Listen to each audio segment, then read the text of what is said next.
Você conhece os nossos canais de interatividade, os nossos endereços para mandar sua mensagem? O e-mail é muito fácil, é menteaberta@redesuper.com.br. E se você usa o Twitter, é muito fácil também, @PGM de programa, PGM Mente Aberta. Mande a sua mensagem, mande seu comentário, mande a sua pergunta, a sua sugestão de tema. Vamos ler com muito carinho, vamos, se Deus quiser, poder tratar do seu tema, da sua sugestão aqui no nosso programa.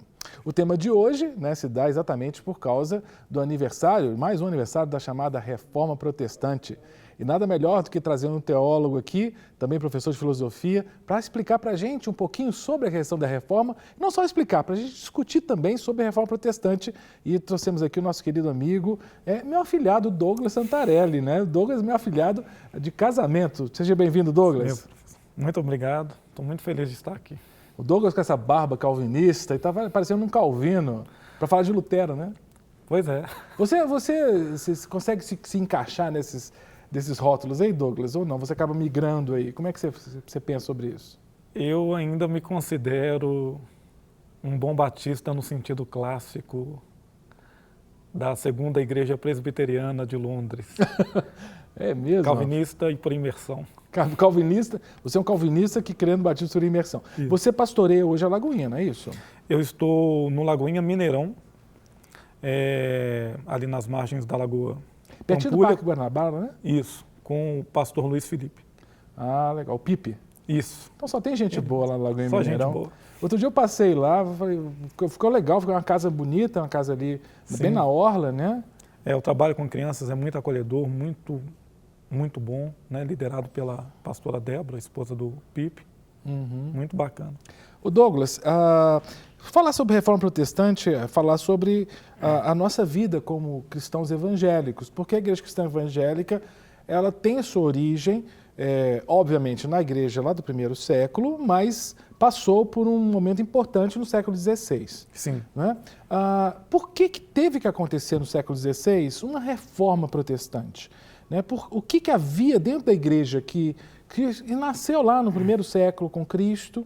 Né? Essa igreja evoluiu por 16 séculos, né? ela se desenvolveu, mas que problemas ocorreram nessa igreja para que chegasse no século XVI, Martinho Lutero tivesse que propor mudanças? O que aconteceu, se você puder sintetizar para a gente? Sim, na verdade a gente tem dois momentos na Reforma Protestante. O momento inicial de 1517 e o momento da excomunhão do Lutero em 1520. Eu acho que esses dois momentos são fundamentais. Mas sintetizando, a igreja ela pode ser considerada primitiva até o século V, né, quando finalmente o Leão Magno é instituído como o primeiro papa oficialmente, como os historiadores que não são católicos determinam. Mas antes disso já havia interferência da igreja, do Estado na igreja, com Constantino no século IV. Então essa igreja que a gente lê em Atos, ela durou não muito tempo. Essa igreja mais de casas, assim? Sim, em torno de 5 séculos. Certo. Depois disso... E o que vai acontecer? O período, na verdade, a partir do Constantino, você tem um grupo dentro da igreja que vai defender a interferência do Estado na igreja. Na verdade, vai dizer que o imperador é um dos representantes de Deus na Terra, e você vai ter um outro grupo que vai se opor. Mas com a questão das invasões bárbaras, essa lacuna do poder do Estado vai ser tão grande que a única instituição que vai ficar de pé no Ocidente, no Império Romano do Ocidente, é a igreja. Calma, o Douglas é professor, ele vai no ritmo que ele está... Calma, rapaz, vamos lá, você falou dos bárbaros aí, peraí. Então, o que acontece? O Constantino, aquele imperador, ele se tornou cristão. Século IV, na verdade, existe uma discussão enorme em torno disso. Sim. Porque ele alega que ele teve uma visão de Cristo, e Cristo teria dito que ele deveria colocar o símbolo cristão no seu escudo para combater os outros generais, né? O império estava dividido até então, e a verdade é que ele nunca passou pelo processo de batismo, pelo processo de conversão. Ele só passou por esse processo quando ele estava morrendo mesmo, ele estava de cama, ele recebe o batismo junto com a extrema-unção. Então existe uma discussão enorme entre os historiadores se a conversão dele foi genuína ou não ao cristianismo. Mas, de qualquer forma, o cristianismo teve um prestígio com Sim. essa aproximação. A partir do Edito de Milão, em 312, o cristianismo passa a ser tolerado pelo Estado e não é mais perseguido. E, com o filho dele assumindo em 380, 382, o cristianismo passa a ser a religião oficial do Império Romano. Então aí o Império, você está falando de Império Romano. Aí depois você falou que aí teve os bárbaros. Sim, aí nós já estamos no V século. Sim. O Império Romano ele vai passando por um processo de fragmentação política, de crises econômicas, por exemplo, a falta de água está ficando cada vez mais constante, a falta de alimento, a própria questão da falta de exército. Só um detalhe, o Douglas não está falando do Brasil, está falando do Império Romano. Sim. Qualquer semelhança é mera coincidência. Muita coincidência. E aí, o que acontece? Para preservar a família imperial, ela vai toda para o Oriente, onde é Constantinopla, e eles deixam o povo à mercê dos bárbaros, né? Bárbaro, na verdade, não é uma pessoa que não é civilizada.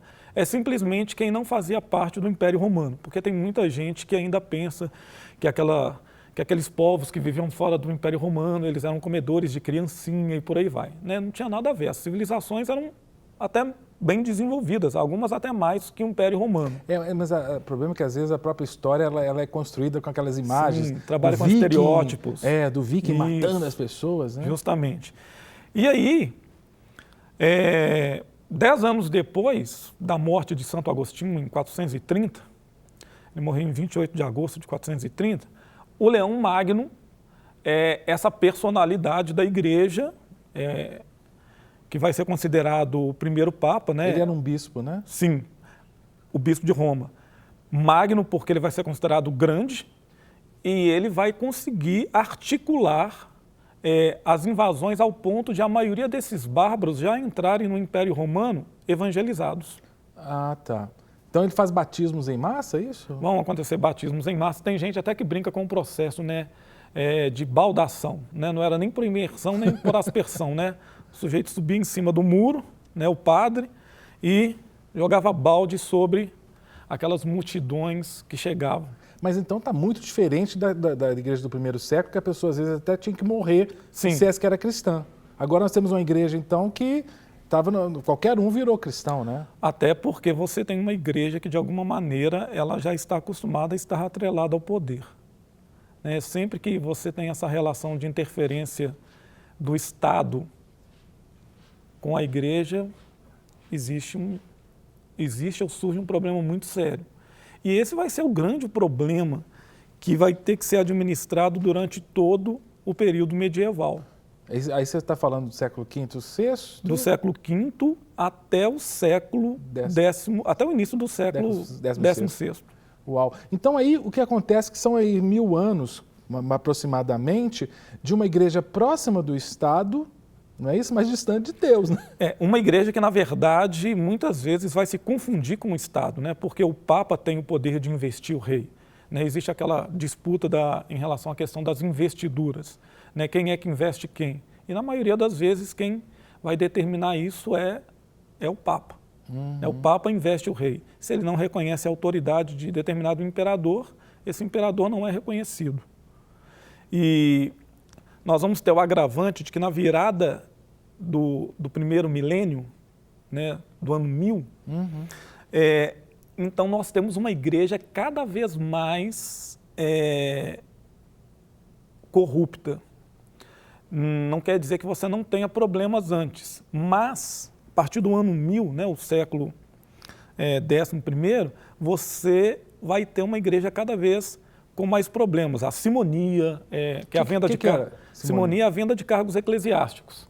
Ela é cada vez mais comum. Então, os bispos, os cardeais, eles não eram indicados por vocação, eles eram indicados por nascimento familiar, por poder, os cargos eram comprados. É mais ou menos assim o que acontece em algum país que eu conheço da América Latina, que você põe a pessoa no cargo assim, né? Não é porque tem a formação para aquele cargo, é porque Sim. o cargo dá prestígio.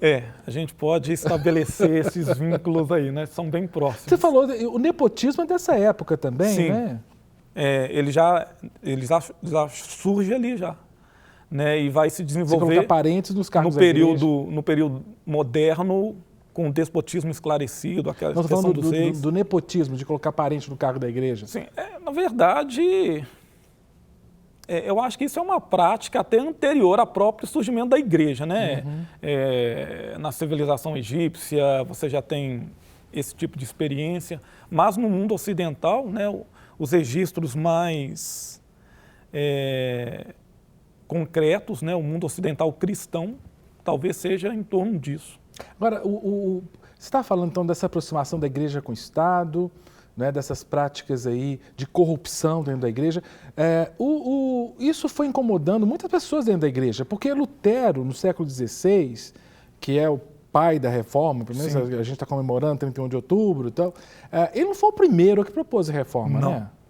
Na verdade, vão surgir vários grupos ao longo dos séculos. Na verdade, no século XII você já tem dois grupos, os valdenses e os albigenses. Na região da França, ali principalmente, Pedro Valdo ele era um comerciante, ele era um leigo. Então eles vão se levantar contra essa igreja e vão começar a defender a ideia de uma Bíblia que é a autoridade máxima da igreja e não o Papa. Aí depois vai surgir na Inglaterra o John Wycliffe, aí os seguidores dele, que são os Lollardos, né? Ou conhecidos também como murmuradores, provando que às vezes murmurar é bom. Não necessariamente acumular no deserto. Sim. Né? O João Ros, que é considerado o predecessor do Lutero por causa da profecia, né, de que vocês podem queimar esse pato, mas daqui a 100 anos surgirá um cisne. Ah, tá. O João Hus foi o que foi morto na fogueira? Sim, ele foi morto na fogueira na região da Boêmia. Era um padre piedoso que pregava a questão da pregação da linguagem do povo, a Bíblia também como autoridade máxima para fé e vida, e os hussitas que vão ser os seguidores deles, que vão fazer esse aprofundamento. Você falou, João Hus, como é que é a frase? Você pode queimar? Vocês podem queimar esse pato, né? Eles fazem um trocadilho por causa do inglês, né? Hus, pato.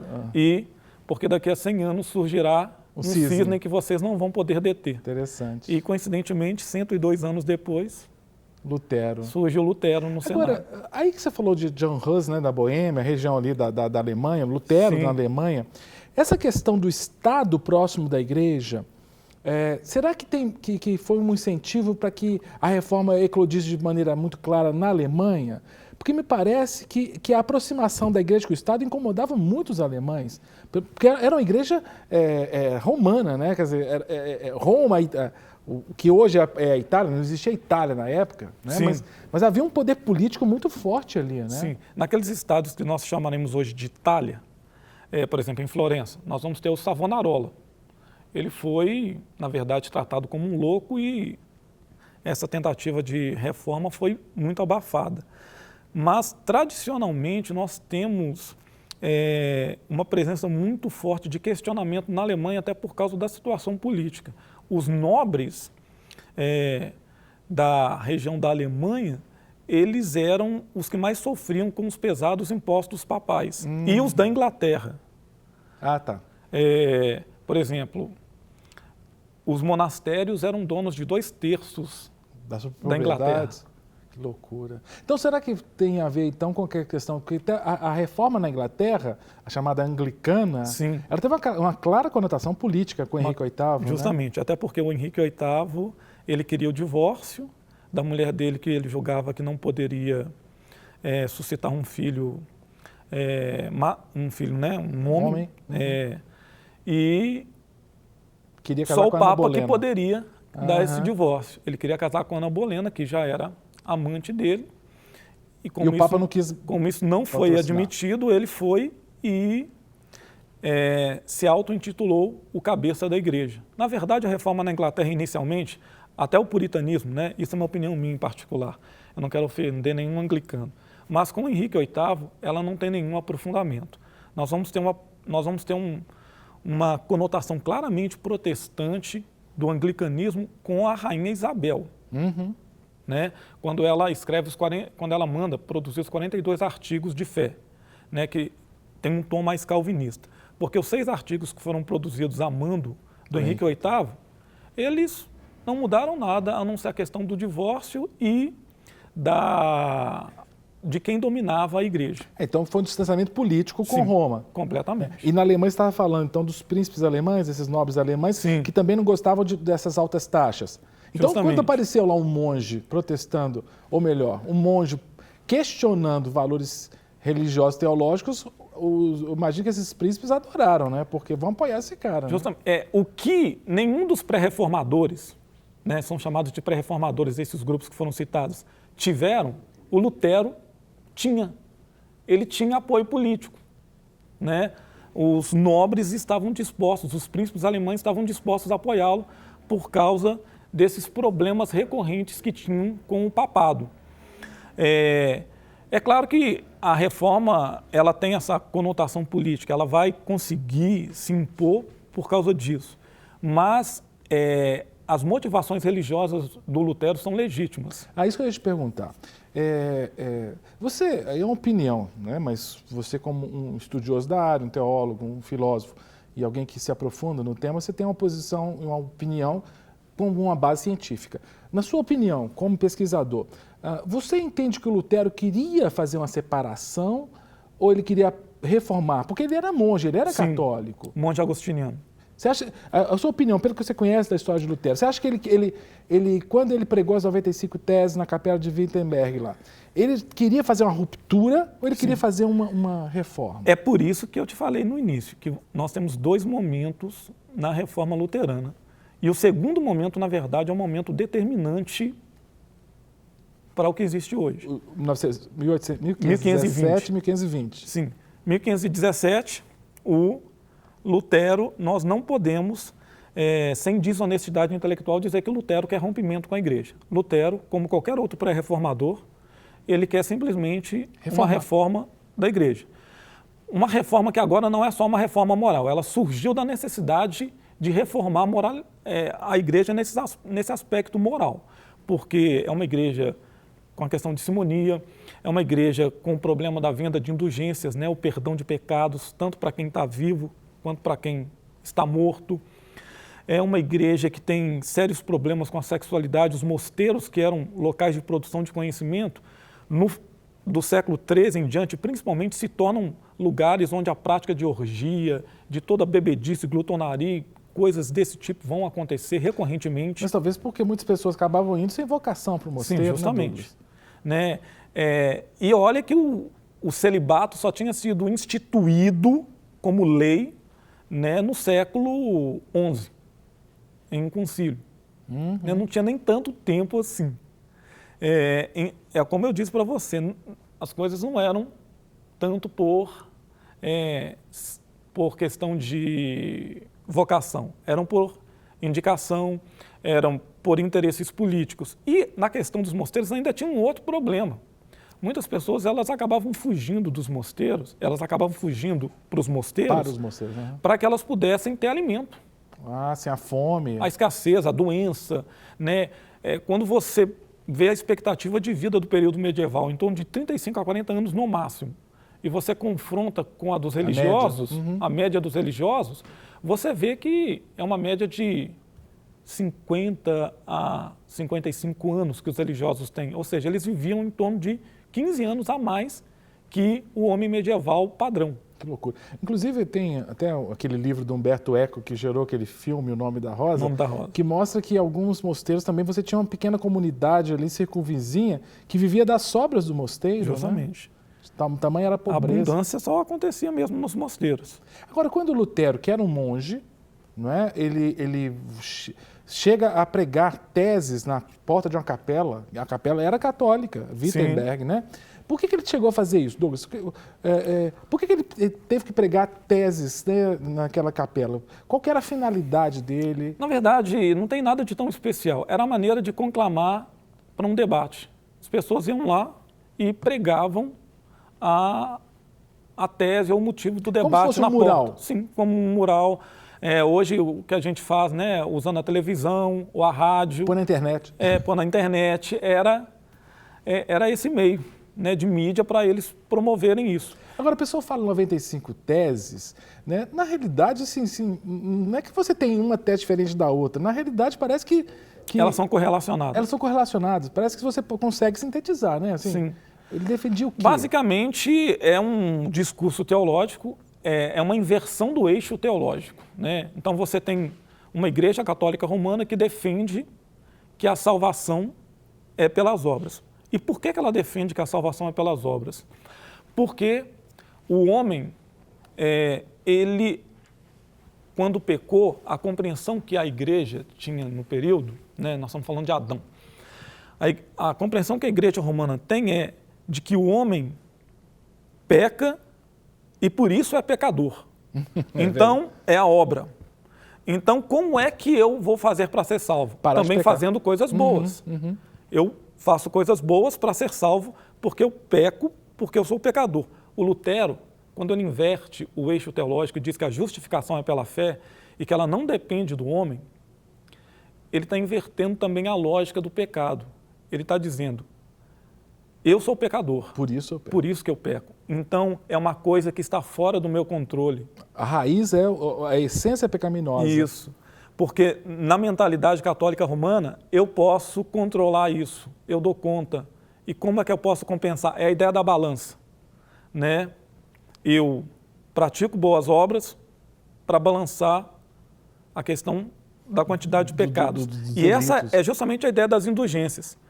A ideia das indulgências que está por trás das indulgências houveram homens tão santos na antiguidade, como Santo Agostinho, São Tomás de Aquino e tantos outros, que a santidade deles está como um depósito, acumulada, guardada no céu. E dá para usar esses tesouros inefáveis de Cristo para contrabalançar com essa vida desses homens pecadores ordinários que vivem aí. Mas claro, quem detém a chave desse tesouro? É o Papa que detém a chave e em troca de algumas moedas nós liberamos esses tesouros. De quem é aquela frase? Você ia falar dessa frase? Do tilintar de uma moeda? Sim, tinha até... eu costumo falar para os meus alunos que essa coisa de marketing, isso começou lá, né? Já tinha até jingle, né?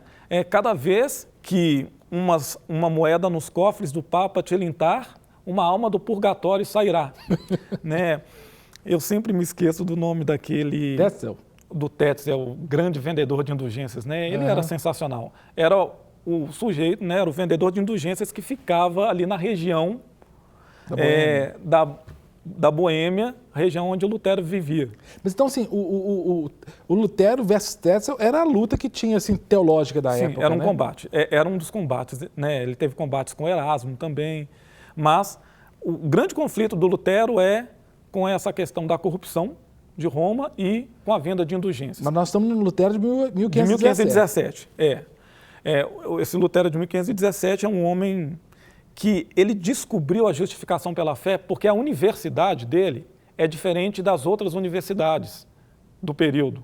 É uma universidade que o foco não é na teologia sistemática, é na teologia bíblica.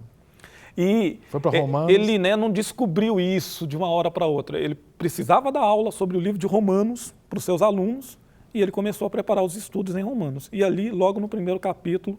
Vai ler Bíblia. Ele descobre justamente esse texto que vai fazer essa inversão teológica primeiro na vida dele e que vai gerar uma revolução. Mas e o Lutero de 1520? Qual foi a diferença? O que aconteceu nesse meio tempo? O Lutero de 1520 é o Lutero que foi excomungado pelo Papa, né? Ele recebe a bula papal e o Lutero ele era extremamente agitado, ele não tinha papas na língua, então ele conclama o povo da região e ele queima a bula papal em praça pública. Uau. Mas entre 517 e 520, ele queria ir para Roma conversar com o Papa? Tem uma história dessa? Sim, né? ele foi até antes, né? E quando ele chega, a verdade é que ele não acreditava que o Papa soubesse da vinda de indulgências, do que o Tetzel fazia, todas essas coisas. Mas, quando ele chega lá, ele percebe que, na verdade, Roma é uma Babilônia. Né? Essa coisa de chamar Roma de Babilônia não é de evangélico de agora, não. Né? Na verdade, ele até escreve uma obra, né, do cativeiro babilônico, dizendo que a igreja está presa dentro dessa estrutura mental pecaminosa que remete à ideia daquela cidade da Babilônia, onde os judeus ficaram presos. Por quê? Porque ele percebe, então, que o Papa está profundamente consciente de tudo que acontece, os badulaques, né, eu chamo, né, as mandingas são vendidas, né, pedacinho da cruz. Tinha de tudo, né, sendo vendido. Absurda. Tinha tanto pedacinho da cruz que dava para construir uma nau. Na época tinham 3 cabeças de João Batista, tinham várias lanças que furaram o lado de Jesus. Cristo. Então, ele vai percebendo que é um comércio tão desregrado que é impossível que o Papa não saiba, né? E no contato com o Papa, ele percebe que a igreja... E aí, em 1520, ele fala, rompi com esse povo. Sim, ele rompe porque ele foi excomungado. Aí, já não é mais reforma, é revolução. Ah, tá. Eu gosto de esclarecer isso muito para os meus alunos, né? Quero esclarecer para as pessoas. Por quê? Porque reforma é uma coisa interna. Isso. O que surgiu a partir de 1520 é revolução. E teve guerra mesmo, né, Douglas? Sim, houveram várias guerras religiosas, né? França, própria Alemanha. Isso não vai ser aceito com facilidade. E o Lutero só vai conseguir se manter por causa do apoio político. Douglas, nós vamos fazer o seguinte, nós vamos ter que depois marcar uma vinda aqui, porque eu quero que a gente converse sobre essa reforma hoje. Né? O quanto a igreja evangélica hoje é herdeira dessa reforma e o quanto ela não é. Mas nosso tempo acabou, então nós vamos ter que deixar para o próximo programa. Muito, né? Muito obrigado, viu, querido? Foi muito bom, eu que agradeço. Muito esclarecedor. E vamos deixar marcado, né? Marca na agenda lá, para você voltar para falar sobre a reforma hoje. Tudo bem. Tá bom? Obrigado, viu, Douglas? Tá joia. Eu te agradeço também por ter acompanhado esse bate-papo. Para receber todas as novidades do canal, inscreva-se. E se curtir o vídeo, clique em gostei. Aproveite para acompanhar a Rede Super nas redes sociais.